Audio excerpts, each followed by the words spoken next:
भारतीय सेना ने अफ्रीकी देश कांगो में यूएन के शांति रक्षक मिशन के तहत बनाए अपने अड्डे पर एक बड़े अस्पताल को लूटने के इरादे से आए हथियारबंद नागरिकों के हमले को विफल कर दिया है। लेकिन इस ऑपरेशन में 2 भारत के जवान शहीद हो गए हैं। विदेश मंत्री एस जयशंकर ने ट्वीट कर इसकी जानकारी दी है। उन्होंने लिखा, कांगो लोकतांत्रिक गणराज्य में बीएसएफ के 2 बहादुर भारतीय शांति सैनिकों की मौत पर गहरा दुख हुआ।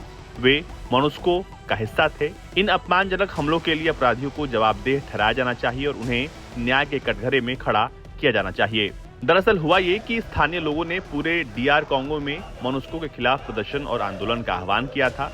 ये सब कुछ सोमवार से शुरू होना था। कल गोमा में, जो कि बेनी से लगभग 350 किलोमीटर दक्षिण की ओर है, वहां पर यूएन की संपत्ति को लूटने और आग लगाने के लिए स्थिति हिंसक हो गई। बेनी और बेटुम्बो, जहां पर बीएसएफ की 2 प्लाटून तैनात थी, दोनों हाई अलर्ट पर थे। सब कुछ शांति से हो रहा था, तभी अचानक बेटुम्बो में स्थिति भड़क गई। वहां पर लोग हिंसक हो गए। मोरक्को रैपिड डिप्लॉयमेंट, जहां बीएसएफ की प्लाटून तैनात थी, वो प्रदर्शनकारियों से घिरा हुआ था। कांगो पुलिस और कांगो सेना के सैनिक पहुंचे, लेकिन 500 से अधिक लोगों की अनुमानित भीड़ को वो नियंत्रित नहीं कर सके। शुरुआत में उन पर पथराव हुआ।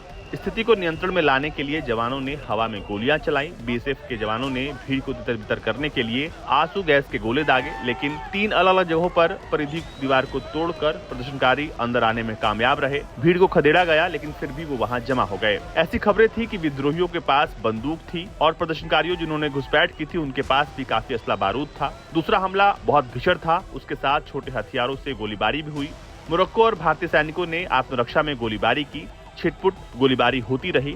आपको बता दें कि इसी बीच में बीएसएफ के 2 जवान गंभीर रूप से घायल हो गए और वो शहीद हो गए। वहीं वहां के स्थानीय पुलिस और सेना के लोगों को भी चोटें आई हैं। आपको बता दें कि भारतीय सैनिकों को कई देशों के सैनिकों के साथ मिलकर बनाई गई यूएन की पीस कीपिंग फोर्स में शामिल किया गया है। ये शांति रक्षक सैनिक इस युद्धग्रस्त देश में यूएन के नियमों के मुताबिक हालात को स्थिर बनाने में लगे हैं, लेकिन यहाँ अब इन पर ही हमला हो रहा है। इससे पहले भारतीय सेना ने और अन्य देशों के सैनिकों ने यूएन के झंडे के तले 22 मई को एक हथियारबंद गुट के FRDC कांगो सेना और संयुक्त राष्ट्र मिशन पर हुए हमले को भी विफल कर दिया था। लेकिन इस बार जो कुछ हुआ, इसमें भारत के 2 जवान शहीद हो गए।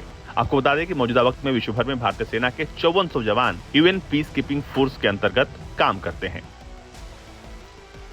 ब्यूरो रिपोर्ट, भारत तक।